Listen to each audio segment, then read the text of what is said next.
Olá, você que me assiste em mais uma aula da Escola Bíblica Dominical da classe 2 conosco, da Primeira Igreja Batista do Brás. Um prazer, uma satisfação muito grande, como a gente sempre diz, gravar esta aula, dando sequência aos nossos estudos. Não sei se você está assistindo a aula no domingo, ou seja no domingo ou qualquer outro dia da semana, que esta aula seja uma oportunidade, mais uma oportunidade de aprendizado, e acompanhando aí a leitura, aquele plano de leitura que nós já temos colocado em prática, de ler toda a Bíblia em um ano, e nós já estamos aí no livro de Ezequiel, é a segunda parte, então esse presente estudo é a segunda parte do estudo do livro de Ezequiel, e já estamos bem avançados, né? Já estamos aí no terceiro chamado, né, dos chamados profetas maiores.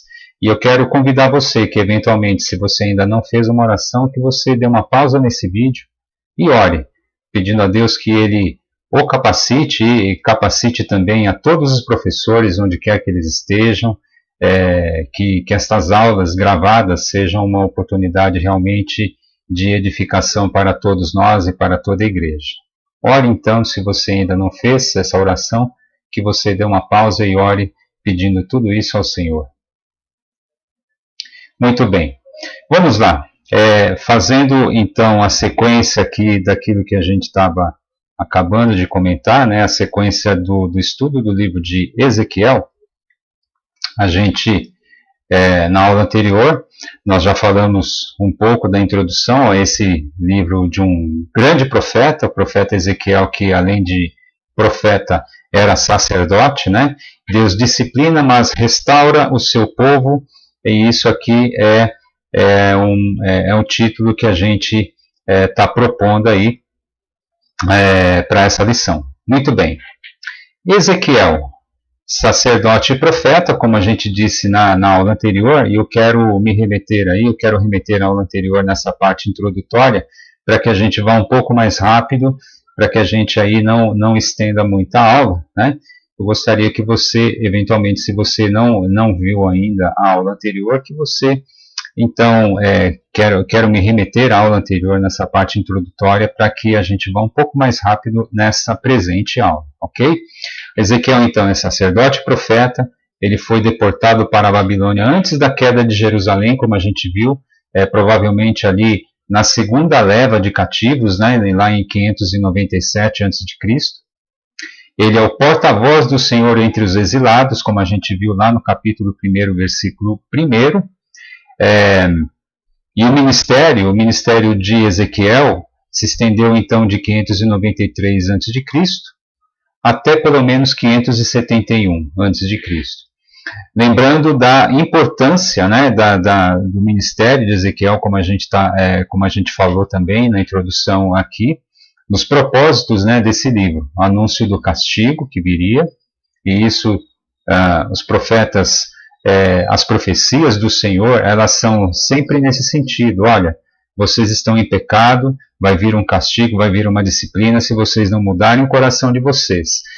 Nesse caso aqui de Ezequiel, inclusive, e no caso também de Jeremias, esse anúncio do castigo não era nem no sentido de, olha, vocês precisam se converter, vocês precisam de mudar a atitude de vocês, porque, na verdade, as profecias, os profetas que vieram antes desses profetas, Jeremias e Ezequiel, eles já vinham falando dessas questões e o povo não se arrependeu. Então o anúncio realmente era um anúncio de, olha, agora não adianta mais, vai vir o castigo, ok? Sinto muito, muito triste, era muito triste no coração do Senhor dizer isso, mas o castigo viria. Ele não tinha jeito mais de evitar esse castigo, né? Mas ao mesmo tempo que esse castigo viria, também havia o anúncio da esperança de restauração, havia também um propósito muito importante no livro de Ezequiel, na profecia de Ezequiel, é o encorajamento do remanescente para permanecer fiel, então, para a futura reconstrução da nação. Essa nação que viria a ser reconstruída. E a manutenção da identidade nacional do povo exilado. Isso era extremamente importante, manter exatamente a coesão desse povo exilado numa nação estrangeira, e era muito fácil perder essa identidade. Então, como a gente disse, aí falou um pouco mais na aula anterior, e eu, por isso, mais uma vez dizendo, eu me remeto aí àquilo que a gente disse na aula anterior. Tudo bem? Bem, o esboço também que a gente já falou, a vocação de Ezequiel dos capítulos 1 a 3, as profecias sobre a queda de Jerusalém nos capítulos 4 a 24, as profecias contra as nações pagãs do capítulo 25 ao 32, a restauração de Israel, promessa da restauração de Israel dos capítulos 33 a 39, e o novo templo na Jerusalém futura, capítulos 40 a 48. Isso, inclusive, é um trecho de Ezequiel que ele certamente ele teve bastante, talvez até alegria, né, se a gente pode dizer assim, no meio daquela situação de destruição e de desterro e de exílio, se é que a gente pode falar assim, de alguma alegria, mas certamente essa profecia tinha muito a ver com o próprio ofício de sacerdote de Ezequiel.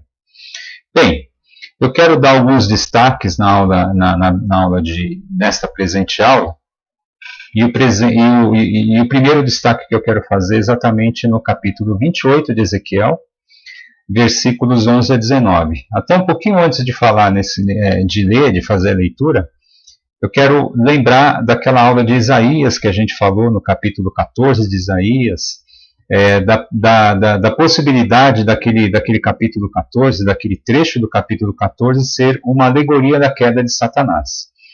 E naquela aula, inclusive, se você não assistiu, convido você a assisti-la, a gente falou exatamente de uma leitura que se faz de alguns intérpretes fazem a leitura de que os capítulos 14 de Isaías e o capítulo 28, esse trecho que nós leremos agora, eles são exatamente uma figura, uma alegoria da queda de Satanás, que Deus, inclusive, ele utilizou essas profecias contra nações estrangeiras exatamente para incluir ali, né, uma imagem, remetendo-se à queda de Satanás, que anteriormente, como a gente leu ali em Isaías, né, anteriormente seria chamado de anjo de luz, porque isso está escrito, inclusive, lá em Isaías 14, que depois, com a Vulgata, eu gostaria de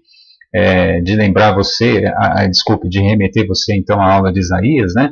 Com a Vulgata veio aquela questão de Luxfero, e aí Lúcifer, e aí se fez toda essa interpretação, né, de que anteriormente Satanás era Lúcifer, o anjo de luz, e aí, por conta desse contexto, eu quero apresentar também essa passagem do capítulo 28, versículos 11 a 19, para que você tenha ciência, né, dessas interpretações, e você, eventualmente, no estudo mais aprofundado, possa fazer um julgamento.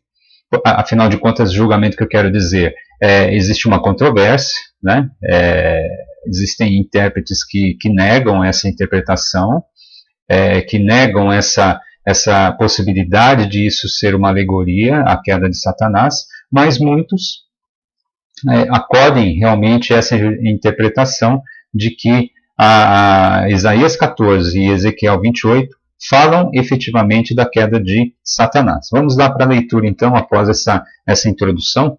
Vamos lá para o capítulo 28 de Isaías, versículos 11 a 19.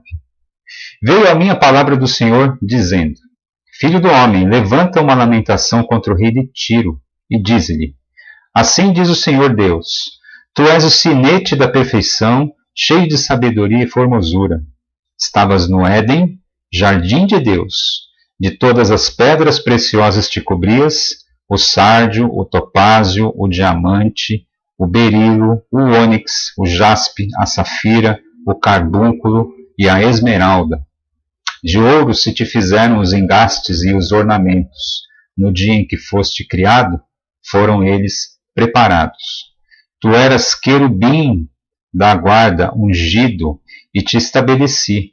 Permanecias no monte santo de Deus, no brilho das pedras andavas. Perfeito eras nos teus caminhos, desde o dia em que foste criado, até que se achou iniquidade em ti. Na multiplicação do teu comércio, se encheu o teu interior de violência, e pecaste, pelo que te lançarei profanado fora do monte de Deus, e te farei perecer, ó querubim da guarda, em meio ao brilho das pedras. Elevou-se o teu coração por causa da tua formosura, corrompeste a tua sabedoria por causa do teu resplendor. Lancei-te por terra diante dos reis te pus, para que te contemplem. Pela multidão das tuas iniquidades, pela injustiça do teu comércio, profanaste os teus santuários. Eu, pois, fiz sair do meio de ti um fogo, que te consumiu e te reduzi a cinzas sobre a terra, aos olhos de todos os que te contemplam. Todos os que te conhecem entre os povos estão espantados de ti. Vens a ser objeto de espanto e jamais subsistirás. Muito bem. Essa é a passagem de de Ezequiel 28. E aqui, como a gente diz, alguns intérpretes enxergam nessa passagem exatamente uma alegoria da queda de Satanás. E fazendo uma leitura integrada desse trecho com Isaías 14, fez-se uma interpretação a respeito exatamente de como ocorreu essa queda de um querubim, de um anjo de luz, de um anjo formoso, de um anjo que, segundo a interpretação, ele era o mais formoso de todos os anjos ali, né, de todo o exército, digamos assim, de anjos, e ali, por alguma razão, como está ali em Isaías 14, né, ele quis ser igual a Deus, ele quis se tornar como Deus, ele quis, então, o coração dele se encheu de corrupção, né, fazendo essa leitura integrada, né, entre essas duas passagens, a gente chega exatamente a essa interpretação a respeito da queda de Satanás. Bem, isso não é, mais uma vez dizendo, isso não é unânime, existe uma controvérsia, e eu quero chamar a atenção, agora que a gente está fechando, então, Isaías 14 e Ezequiel 28, que a gente está fechando essas duas passagens, eu quero que você preste muita atenção numa questão. Quando você lê essas duas passagens, para que você, eventualmente, se você já conhece toda essa interpretação que se faz a respeito da queda, né, de Satanás, eu quero que você preste muita atenção para que você, quando lê, não conclua, não faça conclusões exatamente no seguinte sentido, né? Olha, mas está aqui, tá vendo? Lancei-te por terra, né? Está aqui, isso aqui. É claro que o que está escrito aqui faz menção a Satanás, né? Afinal de contas está escrito aqui, lancei-te por terra, né? Como dizendo, olha, isso aconteceu, aqui realmente Lúcifer foi lançado à terra, né? Tá certo que Jesus ele fala também isso, né? Mas é só para a gente não tomar um conhecimento prévio, que eventualmente a gente já viu essa interpretação previamente, e essa interpretação que a gente previamente já ouviu está exatamente baseada nisso, e aqui a gente acha que, na verdade, a gente está concluindo, está confirmando isso, né? Está confirmando uma interpretação que, na verdade, é a interpretação do próprio texto, desse próprio texto. O que eu quero dizer é o seguinte, né?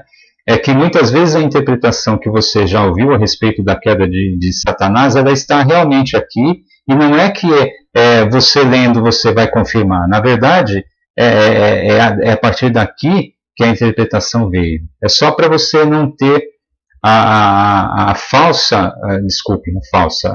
talvez a equivocada ideia de que, olha, aquilo que se sabe a respeito de Satanás está aqui, né? Porque, na verdade, essa interpretação ela saiu exatamente desse texto, né? Não sei se eu estou sendo claro, mas o que eu quero dizer para que a gente não entre num raciocínio cíclico, né? Olha, isso é verdade porque está aqui, mas na verdade, né, essa interpretação que a gente está falando aqui de Ezequiel 14, desculpa, de Ezequiel 28 e Isaías 14, ela é exatamente aquilo que dá base para o que muitos, né, para o que muitos intérpretes dizem a respeito da interpretação da queda de Satanás, né? É só para a gente ter uma... Não estou dizendo que isso está errado, não estou dizendo que essa interpretação está errada. Eu, inclusive, vejo essas interpretações como fazem sentido sim, mas para que a gente não tome como... não tenha julgamentos eventualmente equivocados a respeito dessa interpretação que se faz a respeito da queda de Satanás. Tudo bem? Então, se você se interessa por esse assunto, né, se isso te desperta aí interesse, né, faça uma leitura cuidadosa sobre esses trechos, né, de Isaías 14 e também de Ezequiel 28, né, peça ao Senhor que ele te oriente também, né, a respeito dessas passagens. E é interessante também essas profecias, porque as profecias, uma característica das profecias é que as profecias elas dizem diretamente respeito a uma determinada pessoa, a uma determinada época, a uma determinada situação, uma determinada circunstância, mas também se aplicam a verdades que também extrapolam aquilo que está sendo retratado, como é o caso, por exemplo, como a gente viu lá em Isaías, né? Isaías, quando fala ali do Emanuel, né? A gente falou exatamente o quê? Que aquela profecia a respeito de um filho, né, de uma criança que nasceria, ela se aplicava sim àquela época, àquelas pessoas que eram os destinatários da profecia, mas aquela profecia também, ela diz respeito a algo que extrapola aquele momento, aquela circunstância, né? E as profecias são exatamente assim. Muitas das profecias, elas têm uma aplicação imediata, uma aplicação para o destinatário imediato aqui, mas também ela tem uma aplicação para destinatários mediatos, certo? Como é o caso aqui do rei de Tiro. E a gente tem aqui o destinatário imediato, que é o rei de Tiro, como a gente vê aqui no capítulo 28, mas também existe aqui os destinatários mediatos, né, que seriam todos os leitores, todos aqueles que estão lendo, que leem aqui a profecia de Ezequiel, e tem aí uma figura, uma alegoria, uma interpretação a respeito exatamente da história desse querubim da guarda ungido, como a gente diz aqui no versículo 14, que era perfeito nos seus caminhos, no versículo 15, desde o dia em que foste criado até que se achou iniquidade nesse querubim da guarda ungido, que aí supostamente é Satanás, que se transformou em Satanás, que anteriormente era um anjo de grande formosura, e que então, por conta aí de ele ter se enchido de arrogância e enfim, de querer se achar muito, né, ele acabou caindo. E veja que essa interpretação, ela realmente é bem difundida, né? Tanto é que assim nós costumamos realmente falar que o pecado, o erro, né, o desvio inicial de Satanás foi exatamente o que? Essa arrogância, esse querer ser igual a Deus, né? Mas veja que tudo isso ele vem de uma interpretação desses trechos do capítulo 14 de Isaías e do capítulo 28 de Ezequiel. Não estou dizendo, mais uma vez, não estou dizendo que essa interpretação não seja a correta. Ela, inclusive, faz sentido, mas a gente não tem absoluta certeza, a gente não pode dizer e cravar com absoluta certeza de que foi exatamente essa história de Satanás. A gente tem realmente alguns elementos aqui para sustentar isso, mas isso não quer dizer que seja líquido e certo, que a gente possa cravar, né, que isso realmente aconteceu dessa forma e que a história de Satanás se desenvolveu dessa forma. Tudo bem? Então é isso. Convido você para fazer essas leituras e estudar, se for do seu interesse, né? E aí, eventualmente, se você quiser, a gente pode discutir um pouco mais, com um pouco mais devagar, em uma outra oportunidade, fora da aula, a gente pode falar um pouco mais sobre esse assunto. Certo? Vamos lá, vamos em frente. Agora, a gente vai falar sobre a visão mais célebre da profecia de Ezequiel, que está lá no capítulo 37, que é a visão do vale de ossos secos. Essa é a visão mais famosa, né? Essa é a passagem mais famosa do livro de Ezequiel, da profecia de Ezequiel. Vamos lá para o capítulo, então, 37, versículos 1 a 14. Veio sobre mim a mão do Senhor. Ele me levou pelo Espírito do Senhor e me deixou no meio de um vale que estava cheio de ossos. Me fez andar ao redor deles. Eram muito numerosos. Na superfície do vale estavam sequíssimos. Então me perguntou: Filho do homem, acaso poderão reviver estes ossos? Respondi: Senhor, tu o sabes. Disse-me ele: Profetiza a estes ossos e dize-lhes: Ossos secos, ouvi a palavra do Senhor. Assim diz o Senhor Deus a estes ossos: Eis que farei entrar o Espírito em vós, e vivereis. Porei tendões sobre vós, farei crescer carne sobre vós estenderei pele, e porei em vós o Espírito, e vivereis, e sabereis que eu sou o Senhor. Então profetizei segundo me for ordenado. Enquanto eu profetizava, houve um ruído, um barulho de ossos que batiam contra ossos e se ajuntavam cada osso ao seu osso. Olhei e eis que havia tendões sobre eles, e cresceram as carnes, e se estendeu a pele sobre eles, mas não havia neles o Espírito.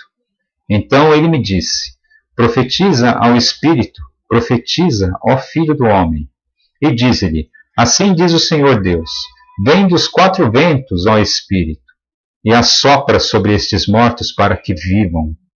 Profetizei com ele, como ele me ordenara, e o Espírito entrou neles, e viveram e se puseram em pé, um exército sobremodo numeroso. Então me disse: Filho do homem, estes ossos são toda a casa de Israel. Eis que dizem: Os nossos ossos se secaram, e pereceu a nossa esperança. Estamos de todo exterminados. Portanto profetiza e dize-lhes: Assim diz o Senhor Deus: Eis que abrirei a vossa sepultura, e vos farei sair dela, ó povo meu, e vos trarei a terra de Israel. Sabereis que eu sou o Senhor, quando eu abrir a vossa sepultura, e vos fizer sair dela, ó povo meu. Porei em vós o meu espírito, e vivereis, e vos estabelecerei na vossa própria terra. Então sabereis que eu, o Senhor, disse isto e o fiz, diz o Senhor. Muito bem. Célebre passagem aqui do livro de Ezequiel, da profecia de Ezequiel. E a gente a gente falou bem rapidamente a respeito dessa passagem naquela lição de Salmos, quando a gente falou sobre os salmos imprecatórios. Naquela oportunidade que a gente falou sobre os salmos imprecatórios, a gente falou de um dos salmos em que realmente a gente falava, né, sobre essa questão dos exilados que lá estavam, né, e que eles inclusive colocaram imprecações muito, muito fortes aí contra o exército da Babilônia, né, pedindo que inclusive as crianças fossem esmagadas na pedra, coisas assim realmente pesadíssimas, né, E eu quero me remeter então a essa passagem, desculpa, a essa aula de Salmos aí, nos Salmos imprecatórios.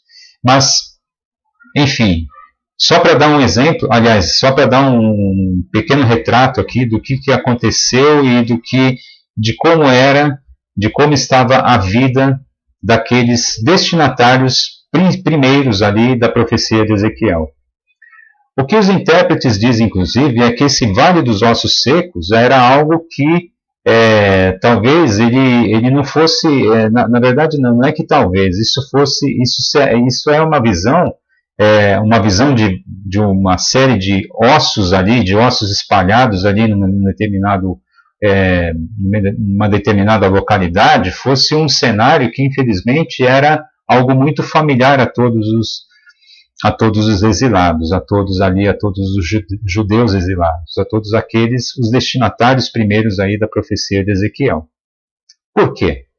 Porque quando a Babilônia invadiu Jerusalém, quando destruiu Jerusalém, e aí a gente se lembra muito bem aqui da profecia de Jeremias, né? Jeremias disse exatamente o quê? Profetizou para o reino do sul ali, o reino de Judá, né, para a capital ali, Jerusalém, para todos aqueles habitantes de Jerusalém e para os reis de Judá, dizendo o seguinte: olha, é melhor vocês se submeterem à Babilônia, ok? O castigo, ele é consumado, não tem mais jeito, certo? Isso aí não adianta mais, vocês vão ser castigados, a gente vai ser castigado. A única coisa que o Senhor está avisando para vocês, olha, façam uma submissão mais pacífica aí à Babilônia, porque isso vai ser um mal menor. Porque se vocês começarem a querer fazer algum tipo de aliança militar aí com o Egito, ou qualquer outra nação aí, vocês querem fazer uma coligação para guerrear contra a Babilônia, isso vai ser pior para vocês, a coisa não vai dar certo. Só que os reis de Judá fizeram o quê? Eles fizeram exatamente isso. Se coligaram, fizeram uma aliança militar ali com o Egito, e aí descobriram que o exército do Egito não dava nem para o cheiro, e aí aconteceu o que aconteceu, a Babilônia chegou e disse assim: vocês estão aí se rebelando, né? Vocês estão querendo resistir, só que o meu exército é muito poderoso e a gente vai entrar com os dois pés no peito, como a gente diz aí popularmente, né? A gente vai destruir tudo, a gente vai passar um rastelo, vai passar o rodo aí, ninguém vai ficar vivo, desculpa, a gente vai, não é que ninguém vai ficar vivo, né? Mas a gente vai matar muita gente aí, a gente vai destruir toda a sua cidade, só para vocês aprenderem com quem vocês estão mexendo. E foi isso que aconteceu. Jerusalém foi sitiada, foi algo horrível, um cenário extremamente... eu estou contando isso para que você entenda exatamente aonde nós queremos chegar e para que você tenha uma ideia em que medida essa profecia ela se aplica e ela é importante nesse contexto. Enfim, aquele cenário terrível em que a cidade de Jerusalém começou a faltar, não ter mais suprimento, as pessoas começaram a passar fome, as pessoas começaram a ficar doentes, e aqueles que eventualmente tinham combatido ali, saído para o combate, estavam todos mortos ali em volta da cidade, e ali o exército da Babilônia, o que os historiadores dizem é que eles usavam inclusive catapultas, né, para jogar corpos ali, cadáveres ali daqueles judeus que eventualmente tinham saído ou tinham saído para guerrear. Sempre tem, né? Sempre tem alguém que, eu vou pegar minha espada aqui, vou matar esses caras, e aí morriam ali, ou então alguém que queria fugir morria também, e ali aqueles cadáveres eram jogados de volta ali por cima dos muros ali, e aqueles cadáveres começavam a se multiplicar dentro da cidade, e aí as doenças começavam a consumir os habitantes, né? Cólera, tifo, leptospirose, enfim, todo tipo de doença, né? E as pessoas ali cada vez mais definhando, até que a cidade caiu. A gente até falou isso numa das aulas anteriores, né, que quando isso acontecia, quando um rei ele submetia o outro, né, quando um rei derrotava o outro rei, o que acontecia é que o rei vencedor ele pegava, fazia com que o rei derrotado ele se ajoelhasse na frente dele, e ele pegava assim pela cabeça, né, e pegava ali com o polegar ali o olho e vazava os olhos do rei derrotado, né? E era assim que vazavam os olhos, era uma coisa terrível, né? Não era uma coisa que eu já vi em filmes, né? Que os caras pegavam ali uma lâmina quente, colocavam aqui assim para queimar o olho. Não era, na verdade, eu sei que isso já é violento, né? Mas muito mais violento é realmente pegar ali, né? Pegar ali pelo crânio aqui e apertar o olho, né? Era uma coisa, era assim que se vazavam os olhos, né? Era assim que acontecia, né, nessas circunstâncias, nessas ocasiões aí terríveis de um rei derrotando o outro.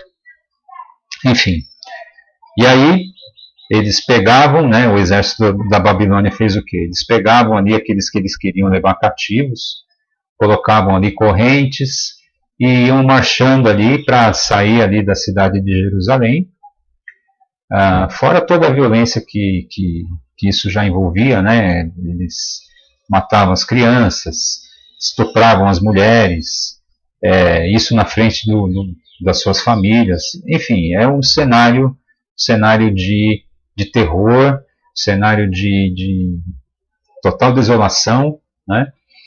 E aí eles pegavam ali alguns sobreviventes que eles achavam que poderiam servir de alguma coisa, provavelmente aqueles caras mais fortes, para servir ali em alguma coisa ali, como servos, como escravos, né? E aí iam levando aqueles já, muitos deles moribundos ali, né?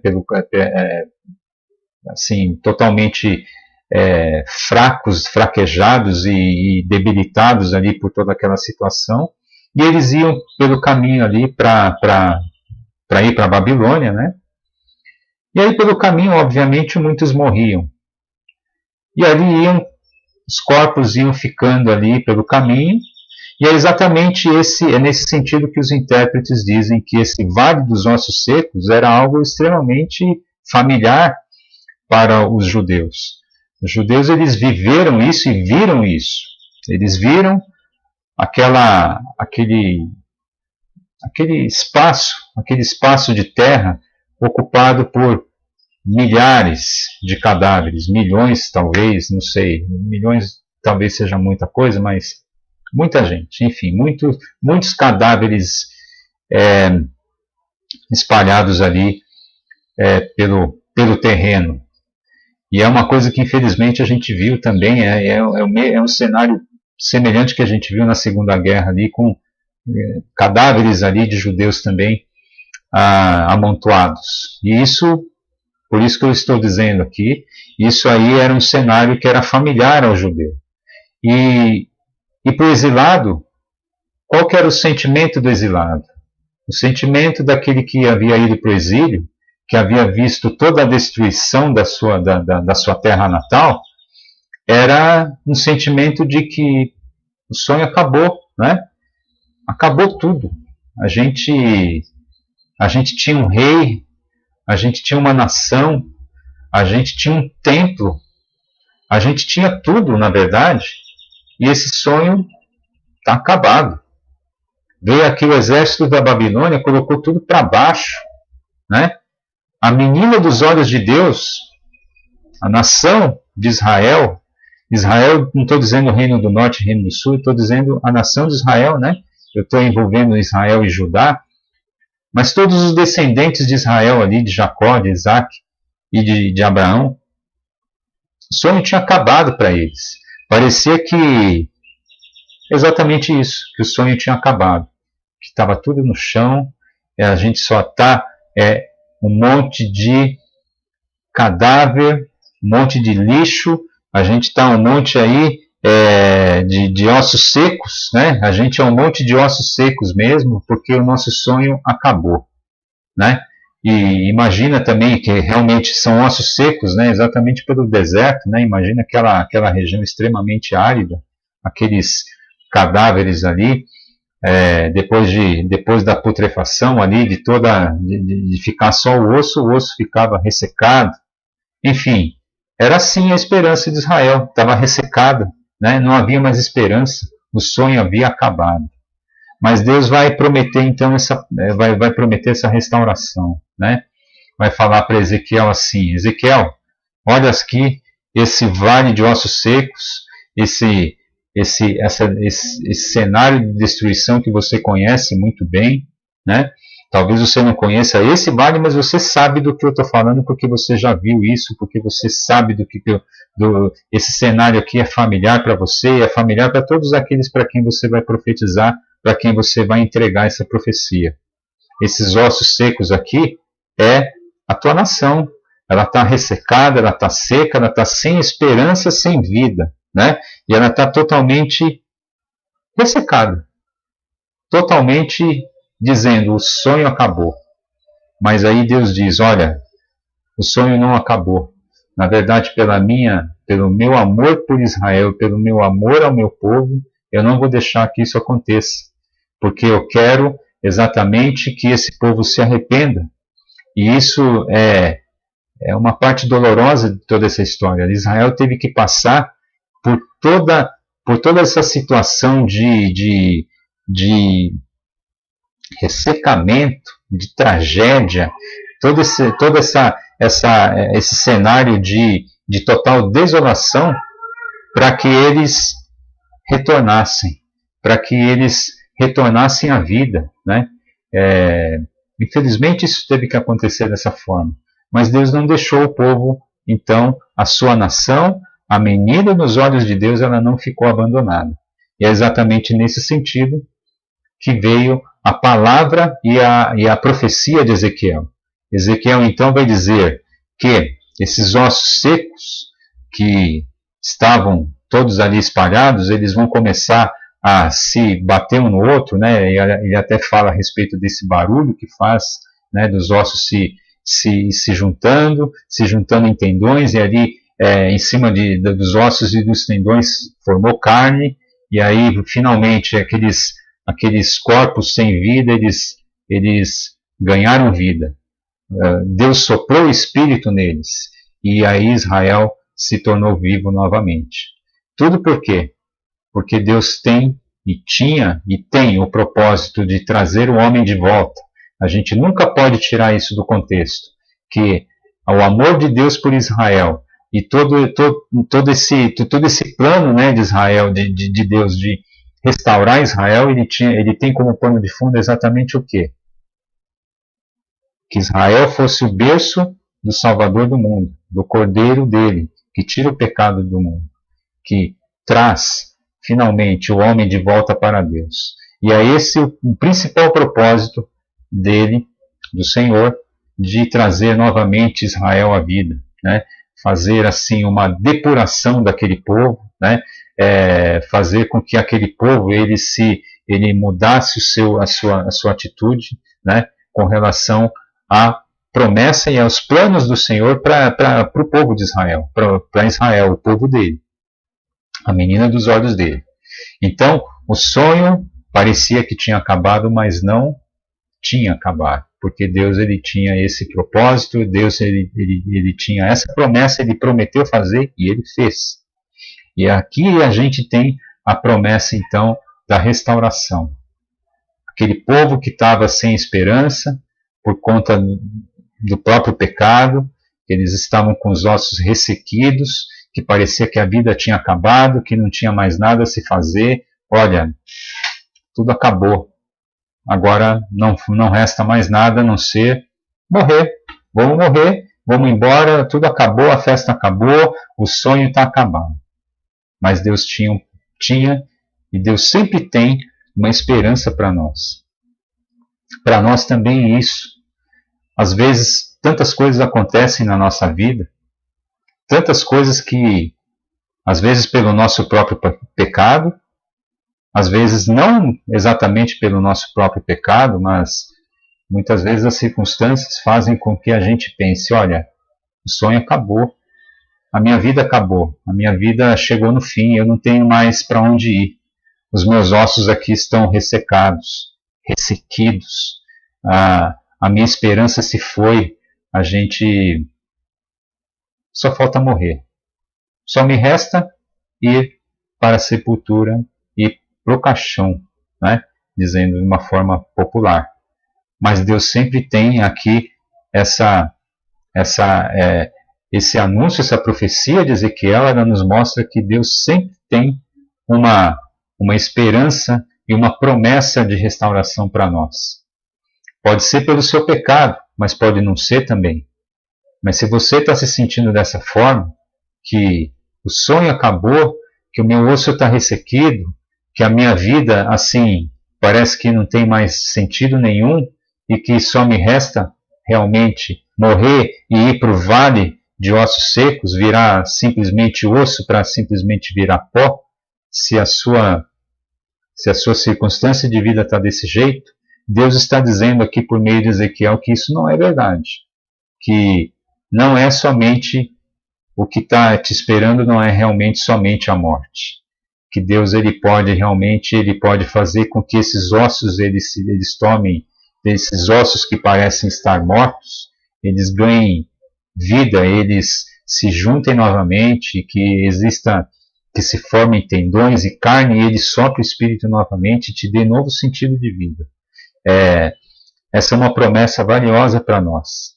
É uma promessa de sempre haver um novo começo, uma nova oportunidade, uma nova chance para que a gente tome significado, a gente tome ressignificados na nossa vida. Eu fiquei muito comovido com uma história que ouvi há pouco tempo atrás, isso aí dentro do contexto aí da Covid, né, da Covid-19. Fiquei muito comovido com uma história de uma família da Praia Grande. Um casal, um senhor, uma senhora, e que tinha um casal de filhos. E o que aconteceu é que a filha, né, ela estava contando essa história, ela contou essa história, inclusive saiu no jornal, né, e por conta disso é que eu fiquei sabendo da história dessa família. Primeiro adoeceu de Covid o irmão dela, o jovem de acho que 30 anos, me parece que ele tinha uma doença pré-existente, né, um fator de risco aí para o coronavírus. E aí o que aconteceu é que ele ficou internado muito tempo, e por conta dessa internação, os familiares, né, os pais, eles o acompanharam no hospital exatamente para cuidar, para ajudar a cuidar, né, não ficar simplesmente ali só por conta da equipe médica. O que acontece é que depois de algum tempo o quadro dele se agravou, foi para a UTI e acabou falecendo. Na UTI não tem muita possibilidade de acompanhamento, né? Mas enfim, esse jovem acabou falecendo. E por conta aí daqueles pais haverem ficado muito tempo ali também, cuidando do filho ainda aqui no hospital, eles também acabaram adoecendo, também com Covid-19, e os pais também faleceram. E aí só ficou essa moça. E essa moça, então, ela disse assim: como é que a vida pode ter sido tão injusta comigo?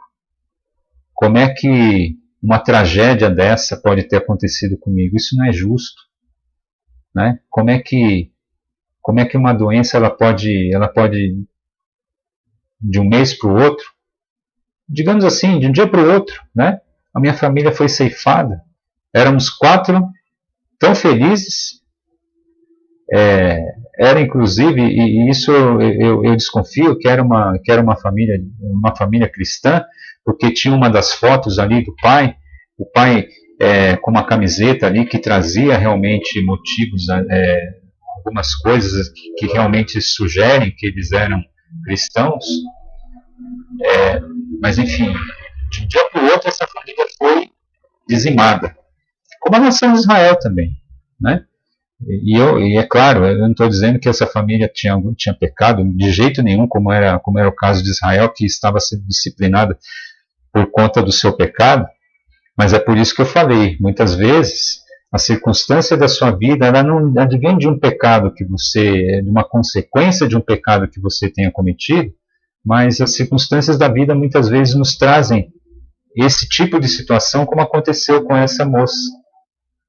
E essa moça, com certeza, ela estava se sentindo no vale de ossos secos. Ela talvez ainda se sinta assim, é uma coisa muito recente, mas é uma mensagem que inclusive Deus passa para ela e para qualquer um de nós que eventualmente passe por uma situação de tragédia como essa. Muitas vezes a gente pode estar no vale de ossos secos, os nossos ossos podem estar ressequidos, ressecados, a gente pode estar numa situação que a gente, olha, só me resta morrer agora.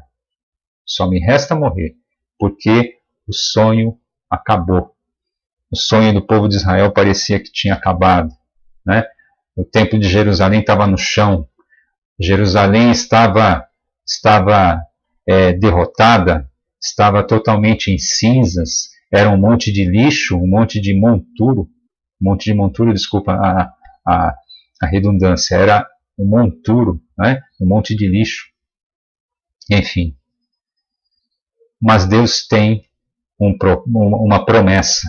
Deus, ele pode realmente fazer com que o nosso sonho retorne, para que a gente viva nossos sonhos, novos sonhos, para que a gente tenha novas perspectivas, para que a gente então junte os nossos ossos, tenha tendões em cima e depois tenha carne e tenha mais ainda, tenha o espírito soprado na nossa vida. Que a gente então reflita sobre essa palavra. É claro que nenhum de nós quer passar por uma situação dessa. Obviamente que não. Né? E que Deus nos abençoe que nunca passemos. Mas que, se eventualmente a gente passar por um vale de ossos secos, que a gente nunca perca de vista que o Senhor pode nos restaurar. Que o Senhor é o Deus que pode todas as coisas e que Ele pode sim, e que Ele quer sim nos restaurar. Ele quer dar nova vida. Ele quer dar vida aos nossos ossos ressequidos, eventualmente que os nossos ossos eventualmente estejam ressequidos. Ele quer que a nossa vida ela retorne e que o sonho recomece e que novos propósitos aqui sejam colocados na nossa vida, como é o caso de novos propósitos para esse povo de Judá, esse povo de Israel, que eu vou colocar Israel como um todo, né, para que esse povo de Israel retornasse ali para a terra que a eles pertencia. E que o Senhor assim nos abençoe, que Ele sempre nos edifique e sempre nos traga esperança e sempre nos traga consolo para aqueles que eventualmente para aqueles de nós que eventualmente esteja precisando, encorajamento, para que Ele nos encha sempre dessa esperança dele.